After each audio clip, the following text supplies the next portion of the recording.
I Priyanka তাড়াতাড়ি আয়, দেখ আমার মা কি রান্না করেছে। এত বড় একটা গামলায় একদম ফ্রাইড রাইস রান্না করেছে, পুরো গরম রয়েছে যেটা।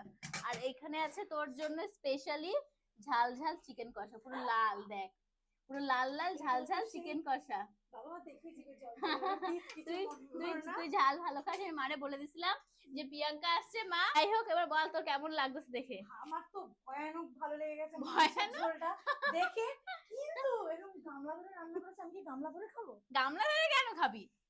এত রান্না কাকিমা তোর জন্য করেছে, তোর জন্য, হ্যাঁ তুই খাবি। তুই বলেছিস তুই চিকেন ভালো খাস। হ্যাঁ আমি দুঃখিত যে আমি নিজের হাতে রান্না করে তোকে খাওয়াতে পারলাম না, কিন্তু সেটাও খাওয়াবো। হ্যাঁ, কারণ কারণ টাইমও ছিল না। আর আমি যেহেতু নতুন নতুন রান্না করি, আমার একটু টাইম লাগে অনেক কিছু রান্না করতে একসাথে। বাট তোকে খাওয়াবো, তুই যা যা পছন্দ করিস। আসার পর থেকে যা যা খাওয়ালি আমার আর পেটে এই মুহূর্তে এক ফোঁটা জায়গা নাই ভাই, তুই খাসনি না। খেয়েছি ভাই, খেয়েছি আমি যা যা খেয়েছি সন্ধ্যার থেকে কেউ খায়নি ভাই।